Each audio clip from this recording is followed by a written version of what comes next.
നമസ്കാരം ഗൈസ്, ഞാൻ നിങ്ങളുടെ സ്വന്തം SB.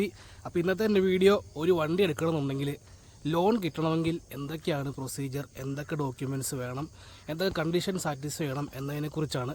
അപ്പം ഈ വീഡിയോ ഞാൻ ചെയ്യാൻ കാരണം എൻ്റെ സബ്സ്ക്രൈബർ കമൻറ്റ് ബോക്സ് ചോദിച്ചിരുന്നു. അപ്പോൾ ഈ വീഡിയോ ആ ചേട്ടന് വേണ്ടി ഞാൻ ഡെഡിക്കേറ്റ് ചെയ്യുന്നു. അപ്പം ഒരു വണ്ടി എടുക്കാൻ വേണ്ടി ആദ്യമേ നമുക്ക് വേണ്ട വണ്ടി സെലക്ട് ചെയ്യുക എന്നുള്ളതാണ്. നമുക്ക് വേണ്ട വണ്ടി സെലക്ട് ചെയ്തിട്ട് അതിൻ്റെ വേരിയൻറ്റ് നമ്മുടെ ബഡ്ജറ്റ് അനുസരിച്ച് ചൂസ് ചെയ്യുക, എന്തൊക്കെ ആക്സസറി ആഡ് ചെയ്യണം ഇതെല്ലാം ചെക്ക് ചെയ്യുക. ഫുള്ള് നിങ്ങൾക്ക് വേണ്ട വണ്ടി, വേരിയൻറ്റ്, ആക്സസറീസ് എല്ലാം കോൺഫിഗർ ചെയ്ത് നിങ്ങളൊരു പ്രൈസ്, ഒരു ബഡ്ജറ്റ് ഇട്ട് വെക്കുക. അതിനുശേഷം നിങ്ങളുടെ ആധാർ കാർഡ്, പാൻ കാർഡ്, 6 മാസത്തെ ഏറ്റവും ലേറ്റസ്റ്റ് ബാങ്ക് സ്റ്റേറ്റ്മെൻറ്റ്, ഇപ്പോൾ സാലറി പേഴ്സൺ എന്നുണ്ടെങ്കിൽ നിങ്ങളുടെ 3 മാസത്തെ പേ സ്ലിപ്പ്, അതിനുശേഷം അതില്ലെങ്കിൽ ലാൻഡ് ടാക്സ് കൊടുത്തു കഴിഞ്ഞാൽ നിങ്ങൾക്ക് ലോണിനുള്ള ഡോക്യുമെൻറ്റ്സായി. അപ്പോൾ ഈ ഒരു ഡോക്യുമെൻറ്റ്സ് ഡീലർഷിപ്പിലെ ആൾക്കാർ അവരുടെ ഫിനാൻസ് കോർഡിനേറ്റർ കൊടുക്കുന്നു.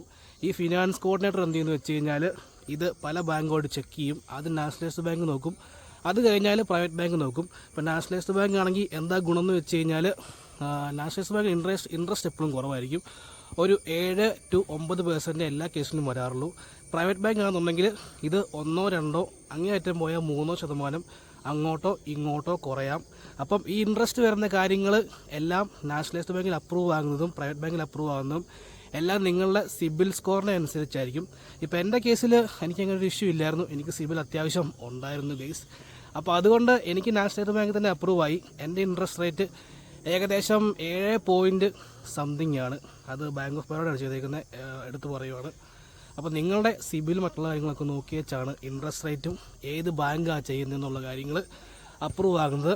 പിന്നെ ഇനി നമ്മൾ വണ്ടി സെലക്ട് ചെയ്ത് കഴിഞ്ഞാൽ ഇപ്പോൾ എൻ്റെ ബലേനോ ഇത് ആൽഫയാണ്. ഇതിന് അന്നത്തെ ഓൺ റോഡ് പ്രൈസ് എന്ന് പറഞ്ഞാൽ 10,25,000 ആയിരുന്നു വിത്ത് എക്സ്റ്റൻഡ് വാറണ്ടി.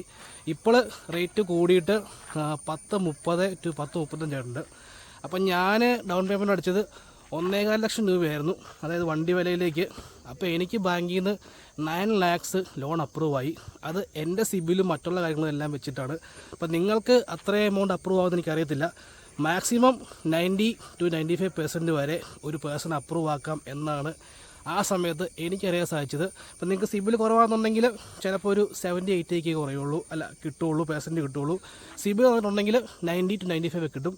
പിന്നെ ഈ ഗവൺമെൻറ് എംപ്ലോയീസിനൊക്കെ എന്തൊക്കെയോ ഓഫേഴ്സൊക്കെ ഉണ്ട് എന്നാണ് അവർ പറഞ്ഞത്. എനിക്കത് അപ്രൂവ് അല്ല. കാര്യം എന്ന് വെച്ച് കഴിഞ്ഞാൽ ഞാൻ പ്രൈവറ്റ് ഫേമിലെ എംപ്ലോയി ആണ്.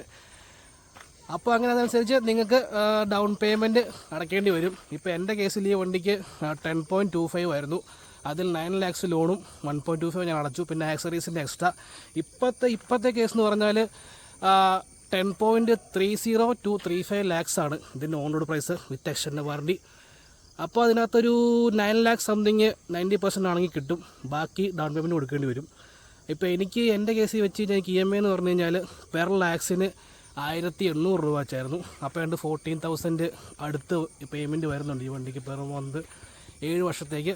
5 വർഷം എന്നുണ്ടെങ്കിൽ 2,000 ആയിരുന്നു. അപ്പോൾ അതനുസരിച്ച് നിങ്ങൾക്ക് എത്ര ലക്ഷം കിട്ടുന്നു. ഇപ്പോൾ 9 lakhs ആണെങ്കിൽ 9 lakhs into 2,200 എത്രയാണോ അത്രയും എനിക്ക് EMI വരും 5 വർഷത്തേക്ക്. ഇപ്പോൾ എൻ്റെ കേസിൽ 1,800 ആയതുകൊണ്ട് 1,800 into 9 അത്രയാണ് ഇത്. അപ്പോൾ നിങ്ങളുടെ സിബിലും മറ്റുള്ള കാര്യങ്ങളൊക്കെ അനുസരിച്ചാണ് നമുക്ക് ബാങ്കിൻ്റെ സൈഡിൽ നിന്നുള്ള പേയ്മെൻറ്റും ബാക്കി DP എല്ലാം വരുന്നത്.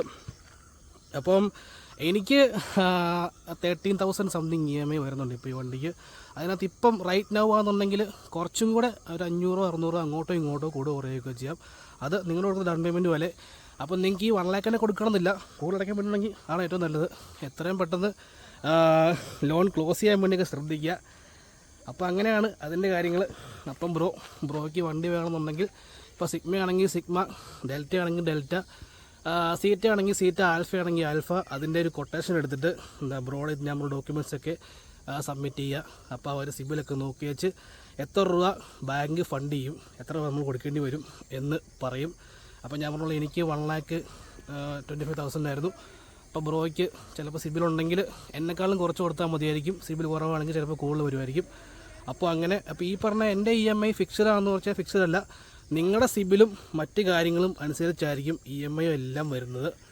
അപ്പോൾ എന്താണെങ്കിലും നിങ്ങൾക്ക് ഇഷ്ടപ്പെട്ട വണ്ടി സെലക്ട് ചെയ്യുക, അതിൻ്റെ ആക്സസറീസ് ഒക്കെ പിക്ക് ചെയ്യുക, ഡീലർഷിപ്പ് പോവുക, ഫിനാൻസ് കോർഡിനേറ്ററെ കാണുക, ഡോക്യുമെൻറ്റ്സ് കൊടുക്കുക. അപ്പോൾ നിങ്ങൾക്ക് സെറ്റാവുന്നൊരു ഫിനാൻസിൻ്റെ സ്കീം അവർ അറിയിക്കും. എനിക്കത് പറയാൻ പറ്റില്ല. എൻ്റെ അറിവ് വെച്ചിട്ട് maximum 90 to 95% according to the person bank approve ചെയ്യും. അത്രയും ഫണ്ട് ഡീലർഷിപ്പിലേക്ക് കൊടുക്കും. ബാക്കി നമ്മൾ DP അടയ്ക്കാം. അങ്ങനെയാണ് എൻ്റെ കാര്യങ്ങൾ. അപ്പം എന്നെപ്പോലെ തന്നെ ലോൺ എടുത്തൊക്കെ ആണെങ്കിലും എല്ലാവർക്കും അവരവരുടെ ഇഷ്ട വാഹനങ്ങൾ സ്വന്തമാക്കാൻ സാധിക്കട്ടെ. പ്രിയപ്പെട്ടവരെ കൊണ്ട് താക്കോലൊക്കെ വാങ്ങിച്ചിട്ട് ഭംഗിയാക്കാൻ പറ്റട്ടെ എന്ന് ആശംസിച്ചുകൊണ്ട് ഈ ചെറിയ വീഡിയോ ഞാൻ വൈൻഡപ്പ് ചെയ്യുന്നു. ഞാൻ നിങ്ങളുടെ സ്വന്തം SB സൈനിങ് ഓഫ്.